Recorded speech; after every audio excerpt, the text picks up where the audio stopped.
Magpapakilala muna ako tapos papakilala kita. Okay? Sabi mo pag go na. 1, 2, 3, go. Good day, Ma'am Lani. I'm Siege Johnny Blade and I'm really hoping po and na mag-grant po ako ng scholarship namin and I'm here with my grandmother. Mama, please magpakilala ka. Hello, magandang araw po. Ako po si Mrs. Lourdes Blade. Apo ko po si Gran. Nawa Mayor Cayetano ma-aprobahan mo po ang kanyang scholarship. Malaking tulong po iyan sa amin. Maraming salamat po. God bless po. So ayun po, Ma'am Lani, gusto ko lang pong Pasalamat. salamat. Sa buhay ni mama kasi siya nagtagumpay. Gusto ko lang pong mag-share ng konting experience sa buhay namin, Lord. Ikat mo tangit yung ulit. Ay, ulit. Wait lang, okay. 1, 2, 3, go. Gusto ko lang po mag-share, Ma'am Lani, ng buhay namin dati na yung mama ko po yung nagtaguyod sa amin para makapag-aral po kami. Ayun po, naghirap po kami noon at si lola ko pong nagtaguyod sa amin. Nagtinda po kami ng halaman sa daan at ng mga pugo, itlog pugo sa mga classmate ko upang may pambaon lang kami sa pag-aaral.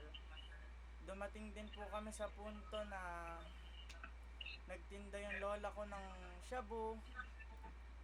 Dahil po, ganun po kahirap talaga yung buhay, Ma'am Lani, makapag-aral lang ng maayos. Naiiyak ako, okay lang ba to? Okay lang, continue mo lang. Kaya ayun po, mama ipakita mo yung ipin mo. Kaya po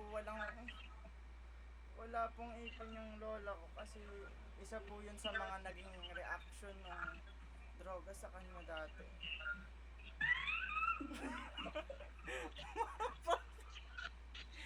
Ba't ka tumatawa? Mama, ikakat ko na lang to. Huwag ka tumatawa. Ba't ka tumata? Mama, para to sa scholarship ko. Kuya, hindi pa niniwalaan kasi droga. Mamaya, imbestigahan ako. Hindi yan sasabihin ko sa huling video na okay ka na nagamot ka na. Tarantado, itigil mo nga yan. Mama, para sa scholarship ko to. Scholarship na, katarantaduhan ninyong magmami. Mama, Natatawa ako doon. Dumating kaming punto na nagtinda ang lola ko ng shabu. mama, paniwala yun.